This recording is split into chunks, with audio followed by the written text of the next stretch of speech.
Hi students, welcome back to my channel Enjoy Learning. In this video, I am going to take up relations and functions.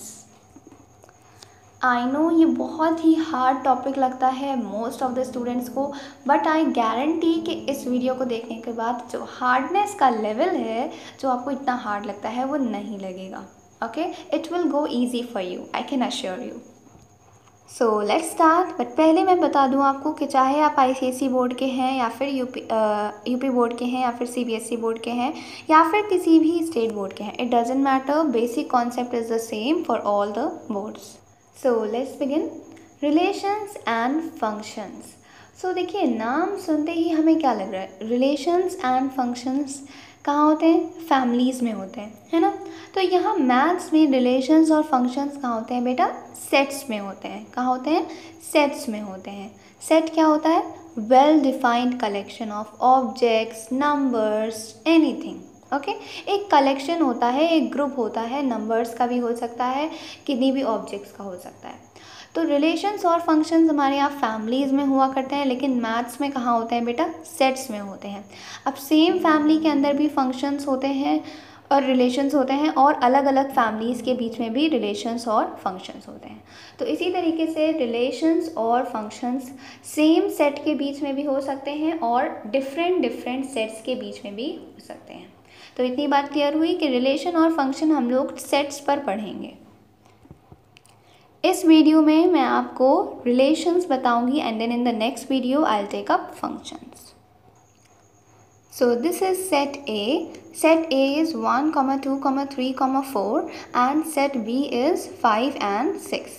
Set A के अंदर 1, 2, 3, 4 ये elements आ रहे हैं. Set B के अंदर 5 और 6 ये एलिमेंट्स आ रहे हैं. ओके, अब सेट A और सेट B के बीच में हम एक रिलेशन लिखने जा रहे हैं. ठीक है, सेट A और सेट B के बीच में एक रिलेशन लिखने जा रहे हैं. तो रिलेशन को सबसे पहले जानिए कि हम लोग लिखते किस तरीके से हैं. तो इन जनरल रिलेशन को इस टाइप से लिखा जाता है ना. R is a relation from set A to set B. अब देखिए, रिलेशन वर्ड का मीनिंग क्या है? रिलेशन का मीनिंग होता है कोई लिंक, कोई कनेक्शन, है ना. तो सेट A और सेट B के एलिमेंट्स के बीच में कोई लिंक है, कोई कनेक्शन है. सो ये मैंने एक रिलेशन लिखा है A और B के बीच में. देखिए क्या लिखा हुआ है. R एक रिलेशन है A, B, मतलब कि जो रिलेशन के अंदर एलिमेंट्स आते हैं वो किस फॉर्म के होते हैं बेटा?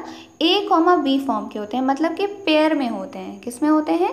पेयर में होते हैं. देखिए, सेट्स के अंदर जो एलिमेंट्स थे वो एक थे, है ना.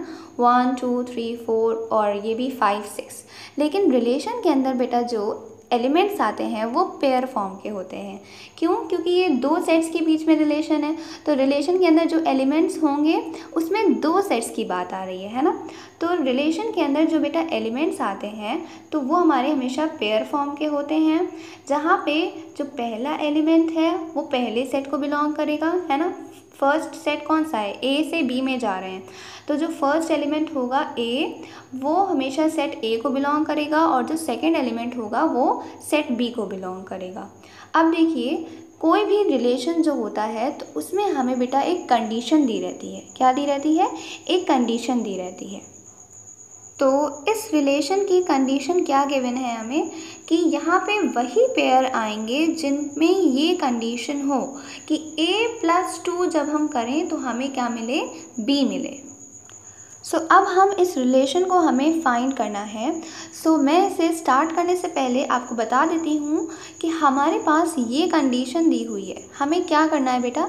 हमें A को वैल्यूज़ देनी है और फिर हमारे पास B आएंगे. तो देखिए, A कहाँ का है? A belongs to capital A, मतलब A जो है वो सेट A का एलिमेंट है. तो हम लोग क्या करेंगे बेटा? सेट A के एलिमेंट्स क्या हैं? हमारे A हैं. तो कंडीशन है A+2 = B. सो हम लोग क्या करेंगे? A क्या है बेटा? सेट A के एलिमेंट्स. तो सबसे पहले हम लोग A ले लेंगे 1. A क्या ले लेंगे?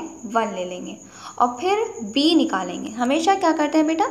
एक को हम लोग वैल्यूज़ देते हैं और दूसरा फाइंड करते हैं. तो देखिए, व्हेन A = 1, तो जैसे ही हम A की जगह पे 1 पुट करेंगे तो b क्या आ जाएगा 1 + 2 3।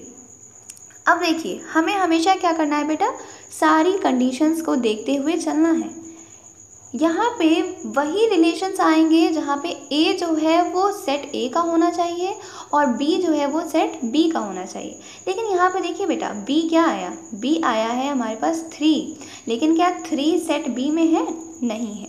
तो ये जो हमारा ये पेयर बना, मतलब कि a क्या था यहाँ पे 1 था और b क्या है 3 है, तो ये पेयर जो है ये हमारा इस रिलेशन में नहीं आएगा। क्यों? क्योंकि ये रिलेशन क्या कह रहा है कि जो a होगा वो कैपिटल वो सेट a का होगा, b जो है वो सेट b का होगा और a और b के बीच में ये कंडीशन होनी चाहिए। तो क्या क्या यहाँ पे देखिए हो गया, a हमारा सेट a का है 1 है, ये कंडीशन भी सेटिस्फाई हो गई। लेकिन ये जो b है ये b हमारा सेट b का नहीं है। तो ये जो हमारा एलिमेंट आया, ये जो पेयर आया बेटा, ये नहीं बिलोंग करता है R में, है ना। ये जो हमारा पेयर आया ये R में नहीं बिलोंग करता है। तो ऐसे ही कर करके हम लोग अपनी पेयर्स फाइंड करेंगे। तो अब हम लोग क्या करते हैं, अब A को मान लेते हैं 2। A हमारा किसका एलिमेंट होना चाहिए बेटा, सेट A का। तो अब A की जगह पे जैसे ही हम इस कंडीशन में अब क्या पुट करेंगे, 2 पुट करेंगे, तो B की अब वैल्यू आ गई हमारे पास 4। लेकिन हम देख रहे हैं कि ये जो 4 है बेटा, ये 4 भी हमारे सेट B में नहीं आ रहा है। तो फिर से ये जो पेयर बना, मतलब कि 2,4, ये जो ये पेयर बना ये भी नहीं आएगा हमारे रिलेशन में, है ना। तो अब क्या हम लोग समझ रहे हैं बेटा कि हमें जो कंडीशन दी हुई है वो देख के ध्यान में हमेशा चलना है कि A और B जो हैं वो किसके एलिमेंट्स हैं, ये भी सेटिस्फाई होना चाहिए, इनके बीच में जो कंडीशन है ये भी सेटिस्फाई होनी चाहिए। अब इसी तरीके से जल्दी से ले लेते हैं A = 3। अब 3 ले लेते हैं और A की जगह पे इसी कंडीशन में बार क्या पुट करेंगे, अब हम लोग 2 पुट करेंगे। सो अब हमारे पास बेटा B क्या आ गया, 5 आ गया। तो अब हम लोग देख रहे हैं कि ये जो 5 है ये 5 आता है हमारे सेट B में और A कहाँ है, A 3 है, A आ रहा है कैप सेट A में और B आ रहा है सेट B में। तो ये जो ये पेयर बना हमारा 3,5, ये पेयर हमारा बिलोंग करेगा R में, मतलब हमें रिलेशन का अपना एक पेयर मिल गया, है ना। ये जो रिलेशन है हमारा इसका हमें एक एलिमेंट मिल गया। अब इसी तरीके से हम लोग क्या करेंगे बेटा, अब लास्ट A पुट करेंगे ना, जब तक कि हमारे सारे एलिमेंट्स ख़त्म नहीं होते जाएंगे हम लोग पुट कर करके अपने चेक करते रहेंगे और फाइंड करते रहेंगे कि कौन सा एलिमेंट जो है हमारा वो रिलेशन में आ रहा है, कौन सा नहीं आ रहा है। अब देखिए जैसे ही हम A की जगह पे 4 पुट करेंगे बेटा, इस कंडीशन में किस में पुट करना है, कंडीशन में पुट करना है, 4 पुट करेंगे। सो नाउ हमारा B फिर से क्या आ गया बेटा, 6 आ गया। तो A is 4 and B is 6। अब देखिए 6 भी बिलोंग कर रहा है हमारे B सेट में। तो ये जो ये पेयर बना 4,6 ये भी बिलोंग कर रहा है रिलेशन में। क्यों? क्योंकि ये सारी कंडीशन सेटिस्फाई कर रहा है। A जो है वो सेट A का है, B जो है वो सेट B का है और A और B के बीच में ये कंडीशन हमारी फुलफिल हो रही है ना। देखिए A है हमारा 4, B क्या है हमारा 6। तो ये दो एलिमेंट्स ही हैं जो इस रिलेशन में आएंगे, है ना।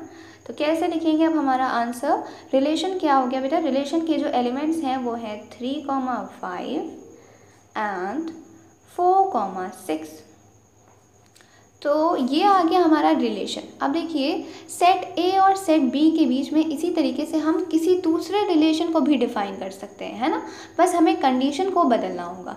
तो अलग अलग कंडीशंस के अकॉर्डिंग हमारे जो रिलेशंस हैं वो भी क्या होते हैं, अलग अलग होते हैं। तो दो सेट्स के बीच में बहुत सारे रिलेशन हो सकते हैं, दो सेट्स के बीच में बहुत सारे रिलेशन हो सकते हैं, अलग अलग कंडीशंस होंगी बस उन रिलेशंस की।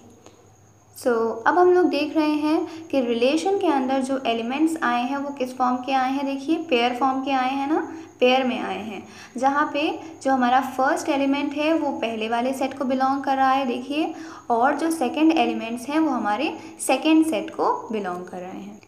अब देखिए ये जो एलिमेंट्स हैं इनको लिखने का एक और मेथड भी होता है, एलिमेंट्स को लिखने का एक और मेथड भी होता है। वो क्या होता है बेटा, हमें पता है कि जो 3,5 है, 3,5 है ये R में आ रहा है, 3,5 इस रिलेशन में आ रहा है। तो इसे कैसे हम लिखते हैं, 3 is in relation R to 5, ऐसे लिखते हैं इसको। थोड़ा सा कॉम्प्लिकेटेड है लेकिन ईजी है, आपको समझ में आ जाएगा। देखिए 3,5 ये जो हमारे एलिमेंट्स हैं ये हमारे सेट आर में आ रहे हैं। तो कैसे लिखेंगे हम लोग कि 3 और 5 के बीच में ये रिलेशन है ना, जो रिलेशन हमें दिया हुआ था a+2 = b। देखिए 3 में जब 2 ऐड करेंगे 3 + 2 5 आ रहा है ना, तो ये दोनों के बीच में ये रिलेशन है। तो क्या लिखेंगे 3 इज, इसका मीनिंग क्या होता है, 3 इज इन रिलेशन R2 5, ऐसे लिखते हैं। इसी तरीके से हम सेकेंड एलिमेंट को भी कैसे लिख सकते हैं, 4,6 R में आ रहा है, इसे लिखने का दूसरा मेथड क्या है, 4,6 बिलोंग्स टू R। इसे और कैसे लिख सकते हैं, 4 इज इन रिलेशन R2 6। देखिए यहाँ पे भी जो रिलेशन दिया हुआ था, जो कंडीशन दी हुई थी कि a+2 करने पर b मिलना चाहिए, तो a क्या है यहाँ पे 4 है, 4 + 2 कर रहे हैं तो 6 आ रहा है ना। तो इस तरीके से हम लोग अपने रिलेशन के एलिमेंट्स को लिख सकते हैं। बहुत ही इम्पॉर्टेंट वे है ये लिखने की। कभी कभी एग्ज़ाम्स में आपको इस तरीके से सिंपली नहीं देंगे, हमें इस टाइप से दे देंगे एलिमेंट। क्या दे देंगे कि कोई भी एलिमेंट दे दिए, सपोज दे दिया उन्होंने 5 इज़ इन रिलेशन R2 7, 5 और 7 के बीच में ये रिलेशन है। इसका मीनिंग क्या है, इसका मीनिंग क्या निकालेंगे हम लोग, इसका मीनिंग है कि ये जो पेयर है 5,7 ये हमारे रिलेशन में आ रहा है, 5,7 belongs to R। I hope आपको रिलेशंस का बेसिक कॉन्सेप्ट समझ में आया होगा। रिलेशन तो बहुत ही ईजी था, है ना। किन्हीं भी दो सेट्स के बीच में होता है हमारा रिलेशन, वो सेट सेम भी हो सकते हैं और डिफरेंट भी हो सकते हैं। यहाँ पे हमने दो डिफरेंट सेट्स लिए, एक सेट ए और एक सेट बी। तो रिलेशन में होता क्या है, रिलेशन के एलिमेंट्स हमारे पेयर फॉर्म में होते हैं, a, b फॉर्म में होते हैं, जहाँ पे फर्स्ट एलिमेंट फर्स्ट सेट का होना चाहिए, सेकेंड एलिमेंट सेकेंड सेट का होना चाहिए, और हमें साथ ही साथ उन दोनों एलिमेंट्स के बीच में हमें एक कंडीशन दी हुई है ना। जो एलिमेंट्स सेट ए और सेट बी के हमारे पेयर बनाएंगे वो ये कंडीशन सेटिस्फाई करने चाहिए। तो कैसे सॉल्व करेंगे, ये हमारा पूरा सॉल्विंग प्रोसीजर था। इसकी हेल्प से हम अपने रिलेशन के एलिमेंट्स को फाइंड कर सकते हैं। Now there are some very important points, कुछ बहुत ही इंपॉर्टेंट पॉइंट्स हैं रिलेशंस के बारे में। वो क्या क्या हैं देखिए, ये हमारा रिलेशन आया था, है ना।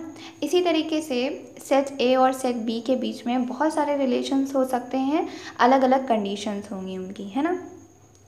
तो बेटा ये जो रिलेशन होते हैं सेट ए और सेट बी के बीच में, वो रिलेशंस कार्टेशियन प्रोडक्ट के सबसेट होते हैं। क्या होते हैं, अगर आपको कार्टेशियन प्रोडक्ट नहीं पता है, उसमें भी कुछ डाउट्स हैं, तो मेरी ऑलरेडी वीडियो है, उस पर लिंक डिस्क्रिप्शन बॉक्स में आपको मिल जाएगी। Okay, to check it out, समझ लिए उसे, और फिर उसके बाद आपको ये पॉइंट क्लियरली समझ में आएगा कि कार्टेशियन प्रोडक्ट होता क्या है बेटा। दो सेट्स के बीच में कार्टेशियन प्रोडक्ट होता है सेट ए और सेट बी के एलिमेंट्स के सारे पेयर, जितने भी पेयर बन रहे हैं इन दोनों सेट्स के बीच में, उन सब का जो सेट होता है उसे बोल देते हैं हम लोग कार्टेशियन प्रोडक्ट। सारे पेयर्स का जो सेट होता है उसे बोलते हैं कार्टेशियन प्रोडक्ट। तो ये जो रिलेशंस होते हैं, जितने भी रिलेशन होंगे ए से बी के बीच में, वो सब क्या होंगे बेटा, कार्टेशियन प्रोडक्ट के सबसेट होंगे। ओके, सो देखिए सेट ए और सेट बी के बीच में ये होता है कार्टेशियन प्रोडक्ट। ए क्रॉस बी कार्टेशियन प्रोडक्ट के अंदर ये सारे पॉसिबल पेयर्स आ जाएंगे, है ना। ए और बी के एलिमेंट्स के सारे पेयर आ जाएंगे। तो देखिए आर के अंदर, रिलेशन के अंदर ये जो एलिमेंट्स आ रहे हैं 3,5 और 4,6, देखिए ये एलिमेंट्स इसमें भी आ रहे हैं ना, 3,5 4,6। तो ये जो पूरा रिलेशन है ये ए क्रॉस बी का क्या है, एक सबसेट है ना, एक पार्ट है। ए क्रॉस बी के अंदर ये सारे आ रहे हैं और इनके ये 2 एलिमेंट्स हमारे रिलेशन में आ रहे हैं। तो क्या कहेंगे हम लोग कि आर जो है वो क्या होता है बेटा, सबसेट होता है ए क्रॉस बी का। इसी तरीके से कोई और रिलेशन है अगर ए और बी के बीच में, जितने भी रिलेशंस होंगे सेट के बीच में, वो सारे ही रिलेशंस क्या होते हैं बेटा, कार्टेशियन प्रोडक्ट के सबसेट होते हैं। इसी तरीके से जब आप फंक्शंस पढ़ेंगे तो फंक्शंस के भी जो एलिमेंट्स होंगे वो कार्टेशियन प्रोडक्ट के ही होंगे, है ना। तो फंक्शंस और रिलेशंस दोनों ही सबसेट्स होते हैं कार्टेशियन प्रोडक्ट के। सो क्या लिखा है मैंने, same point, relations and functions are the subsets of Cartesian product. And last important point क्या है कि मैं इतनी देर से बोल रही हूँ कि कोई भी अगर दो सेट्स हैं तो उनके बीच में बहुत सारे रिलेशंस हो सकते हैं, है ना। तो अब कितने रिलेशंस हो सकते हैं, जैसे ये सेट ए दिया हुआ है, ये सेट बी दिया हुआ है, तो इन दोनों के बीच में कितने रिलेशंस पॉसिबल हैं वो भी हम लोग फाइंड कर सकते हैं। कैसे, देखिए, सेट ए में कितने एलिमेंट्स हैं, 4 एलिमेंट्स हैं। सेट बी में कितने एलिमेंट्स हैं, 2 एलिमेंट्स हैं। 4 इंटू 2 कितना होगा, 4 इंटू 2 कितना होगा, 8 होगा, है ना। तो कितने पॉसिबल रिलेशंस हो सकते हैं बेटा सेट ए और सेट बी के बीच में, 2 टू दी पावर 8। ये हो गया हमारा आंसर। इतने रिलेशंस हो सकते हैं सेट ए और सेट बी के बीच में, अलग अलग कंडीशंस होंगी, उसके अकॉर्डिंग हमारे पास अलग अलग रिलेशन आ जाएंगे। तो कितने रिलेशंस हो सकते हैं, 2 टू दी पावर 8। यही मैंने यहाँ पे सम अप कर दिया कि if number of elements in set A is p, number of elements in set B is q, then the number of all possible relations from A to B is 2 to the power p into q, है ना। p into q कर देंगे और 2 to the power में वो number ले जाएंगे। सो हमें इतने नंबर ऑफ पॉसिबल रिलेशंस मिल सकते हैं सेट A से सेट B के बीच में।